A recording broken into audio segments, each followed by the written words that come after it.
Hello friends, welcome you all. As part of this video, we will see the most important topic and the most in demand topic of the Spark framework called as a Spark memory management and the allocation of that memory. Guys, we know that the Spark is all about the memory and along with the language selection, API selection, along with the coding standard, there is a one most important aspect that we need to always take care is memory because the Spark run in memory computation. So let's proceed further as part of this video. Okay. So for this video, I have set up an agenda. So first we will see what is the memory and what is the Spark memory management in that. After that, we will see there are two categories we can divide the memory. So we will see each category. Next is type of memory allocation. There are various way to allocate the memory while running your Spark job. So we will see what kind of type of memory allocation we have, what are they in detail. The next one is memory calculation. Though we have the entire setup of cluster, but we will go through exactly how we should calculate the effective memory while providing or allocating to our Spark job. And at the last, we will see there are various parameter that can be used for the allocation of the memory to my Spark job. And we can see this in the Spark Summit example. So let us start with our first topic.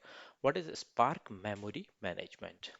So friends, we all know that Spark is a in-memory processing engine. So whatever we do the computation in the Spark, that first we take the data into the in-memory or say in RAM, then we process it for our all the computation.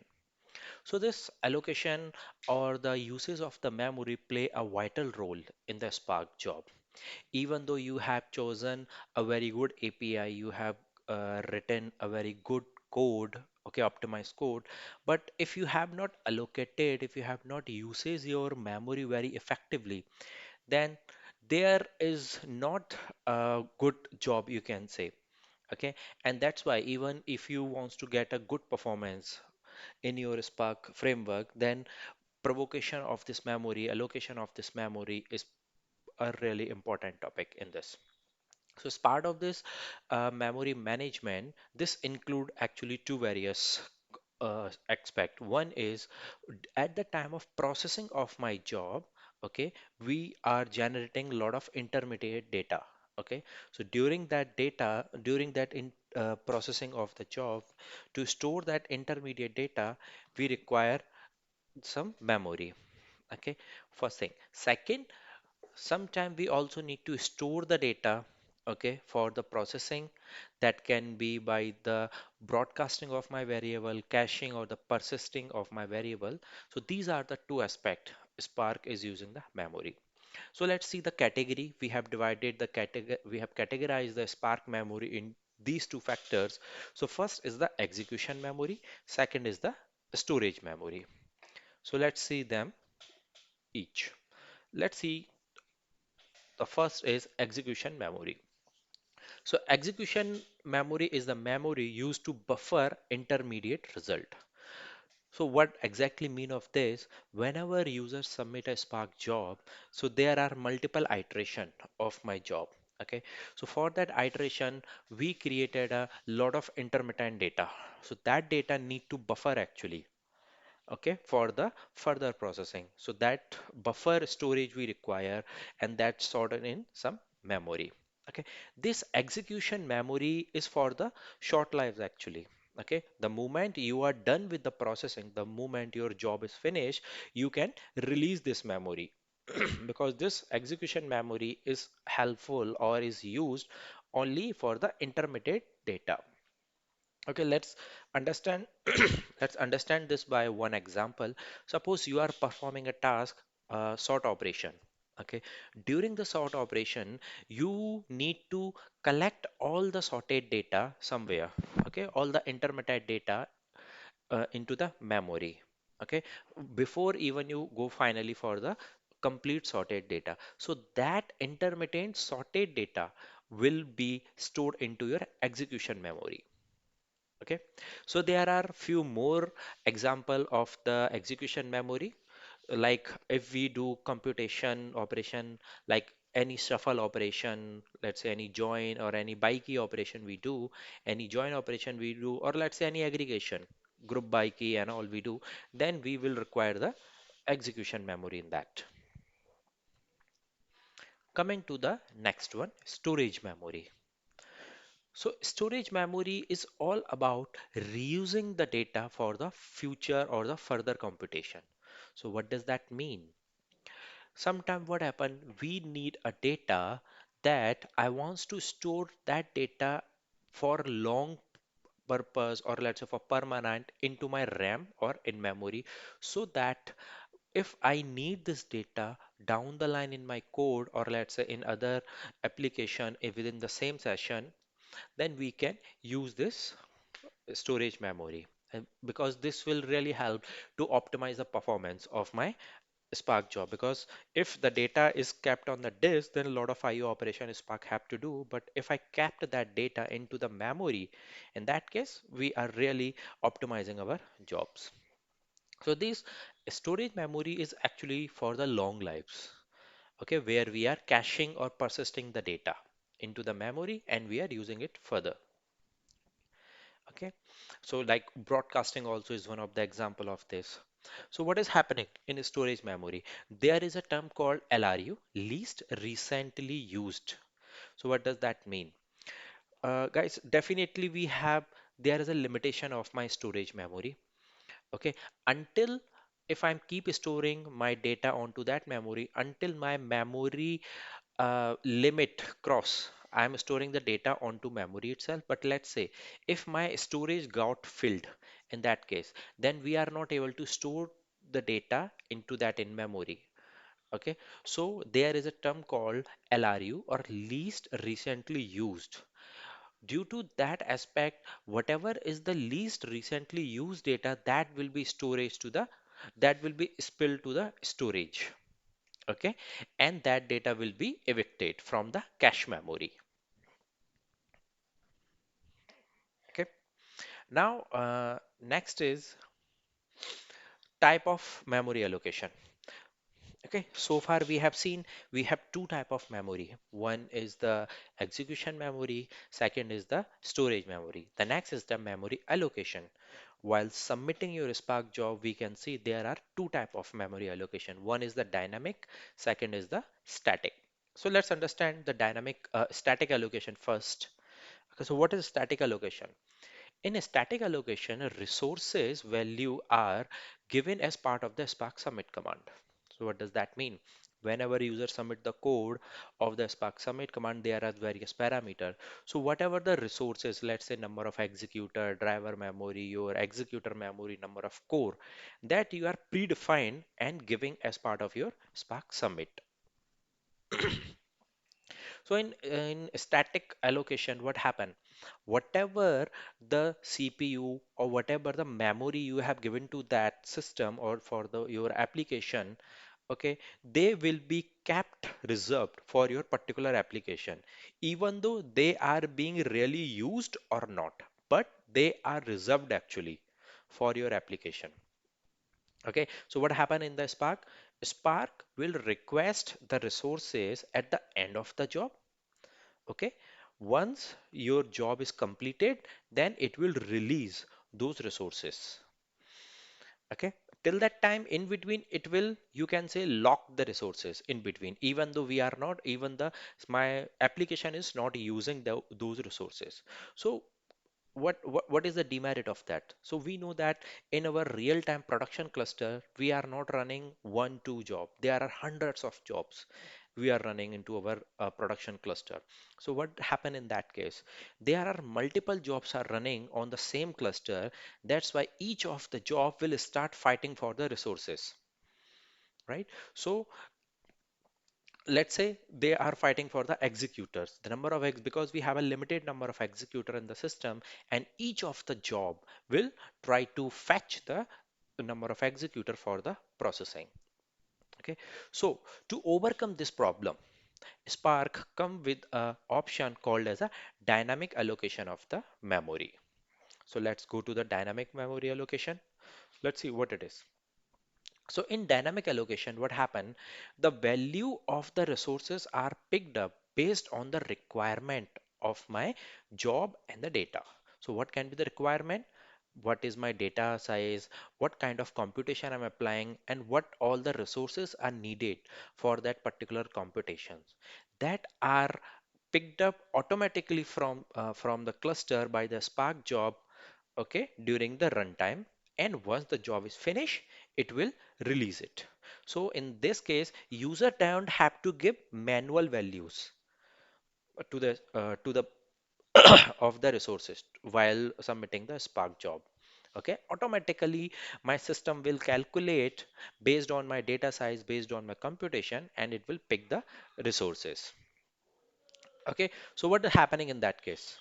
In that case, what is the benefit? Let's say at the initial, my system pick up some resources, but later it found that it can release some resources in between also. So it can release the resources during the runtime also. Okay, and sometime it may also possible that my job will require more resources during the runtime, then my job can pick up or my job can request the more resources also during the runtime. Okay, so it's kind of the very much optimized used of my resources during the dynamic allocation. Okay, so so let's try to understand this by dynamic allocation. So by default, we have the static allocation in our system, and by default, the dynamic allocation are not enabled. So first of all, we have to check whether my dynamic allocation is enabled or disabled. So there is a property called is dynamic allocation enabled. This will give me the Boolean result, whether true or false. If it is false, then we have to enable our dynamic allocation. So for that, we need to set the two properties. First is spark.dynamic_allocation.enable equal to true, and the second is spark.shuffle.service enable equal to true. So these two set property we have to apply to enable my dynamic allocation. And friends, there are various parameter for the dynamic allocation of the memory that we can easily check on our Spark, Apache Spark official website. But we will try to understand this dynamic allocation by one parameter, and that is executors. So when we apply the dynamic allocation, okay, so let's understand this by executors. So there are three parameter we can set along with my Spark Submit job. First is the Spark dynamic allocation initial executor. Second one is minimum executor that I want to run. Third is max executor. So what is initial executor? These are the number of the executor which I want to launch during at the time of submission of my job. Okay, what is the minimum executor? So minimum executor is the minimum number of executor which I want to run or which I want to launch during the runtime of my job. And the max executor, the maximum number of executor which I want to launch at the runtime of my job. Okay, so let's understand this by one example. So this is the basic Spark Submit command. Here I have used both the static and the dynamic allocation in this our Spark Submit job.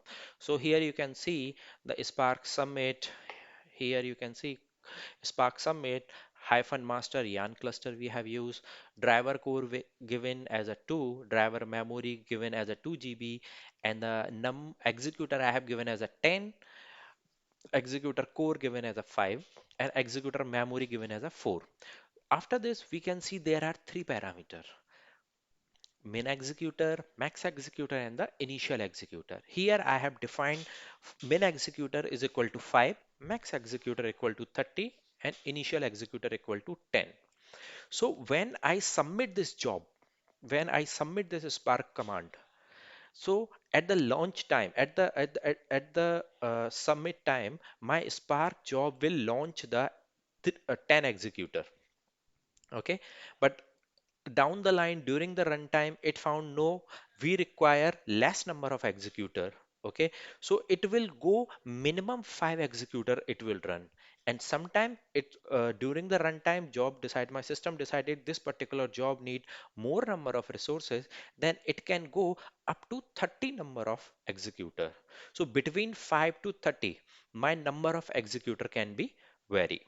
Okay, so we are not dedicatedly assigned, even though we have, you can say that at the initial we have allocated 10, but we require, let's say, 6 only, right? So we are releasing those 4 executor. So that's a benefit of my dynamic allocation, because the rest of the 4 executor can be used for other application. Okay, so moving further. So friends, I hope you are pretty much clear that we have covered up the memory type of we have. Okay, static and the dynamic allocation of the memory, category of the memory, storage and the execution of the memory. But finally, there is always a one question, even if you go for any interview. In that interview, uh, most of the interviewer will ask you, okay, how you will calculate the memory for your job while you are submitting the Spark job. Okay, so it require a little bit mathematical equation or the computation also, but let's try to understand this, the memory calculation of Spark job. So let's say the number of nodes in our cluster is 6, and the core per node we are using 16 core. For each of the node we have 16 cores, and the RAM per node we have 112 GB, 112 GB, let's say RAM per node we have. So what is the total configuration of our hardware? We have 6 nodes. We have total 96 core in our cluster, because 6 into 16 is 96 total core we have, and 6 into 112 GB is equal to 672 GB of memory we have in our entire cluster. Okay, so now how we should calculate the memory here. So there are some thumb rules, there are some best practices and the standards that we need to follow. Okay, so here what we say, for each of the node, one core and 1 GB of memory we should allocate to OS and the Hadoop daemons. Okay, we should not consider one core and the 1 GB of RAM for our Spark application, because we should leave them for our operating system and the Hadoop daemons. Okay, so after leaving one core and 1 GB, we are with each node have 15 core, 16 minus 1 is equal to 15 cores we have, and r- per node we have 111 this memory. 1112 minus 1 GB is equal to 111, 111 GB of RAM per node we have. Okay, now as part of the best practice, we always say that per executor we run maximum 5 number of core. That is the best practice of the statics that has come across. Okay, and for this 5 core, what we say, the number of tasks when you submit a Spark job, then your DAG is created. Under that we have the stages, after that we have the various tasks is created, and those tasks is going to run on the executor. So as part of the best practice, what we say, your number of tasks is equal to number of core on that particular executor.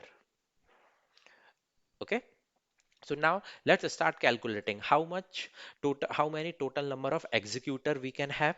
Okay, so how we should calculate the total number of executor per node we have. So there is a simple calculation like total number of core per node divided by total number of core per executor.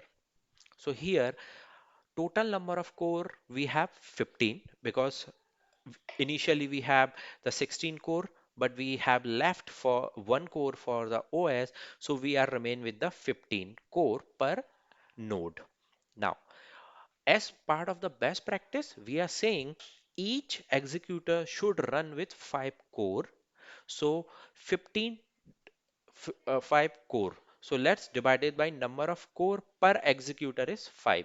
So we are end up with 3 executor per node. Okay. So number of executor per node we can launch is 3. Now what is the total number of nodes we have? Total number of nodes we have 6. So 6 into 3 is equal to 18. So total number of executor we can launch 18. I hope this is clear to you guys. Now, once I decided number of executor, after that we need to decide the memory which we can provide to each executor. Okay, so how we will find this? We have seen total we have 1112 GB of RAM, but 1 GB we have given to the OS. So we are end up with 111 GB of RAM each node. Okay, so how we will do? For on each node we are running 3 executor. So total number of RAM on one node divided by number of executor on that node. So total number of RAM or memory is 111 divided by 3. This is the number of executor is equal to nearly 37 GB. So this much memory we should allocate or we should count for each executor. Okay, we can get 37 GB of memory for each executor. But there is one more concept called overhead memory. That also should come into the picture whenever you are actually calculating the memory. Okay, so what is the standard for the overhead memory? So we say 7% of my executor memory should be overhead memory. So when I calculate it, so 7% of 37 GB is nearly equal to 2.6. Okay, so finally, how much executor memory we can allocate? We have find out 37 mine 37 as per the number of memory for each executor, but reduce we have to reduce the memory for the overhead also, so which is nearly 2.6.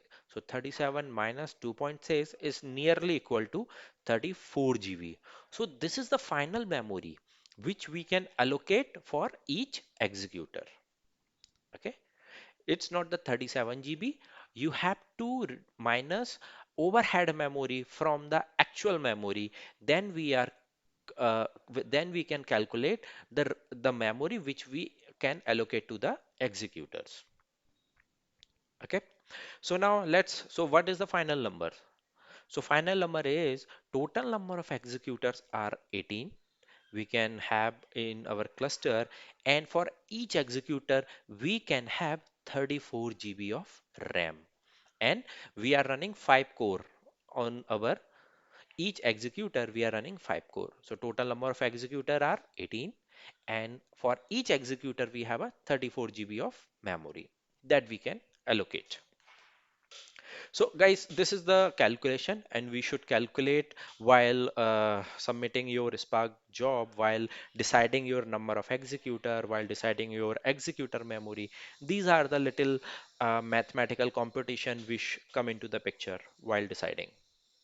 So I hope, so thank you. So I hope this video is really helpful for you, and please comment if you need any help, if you have any feedback or suggestion for me.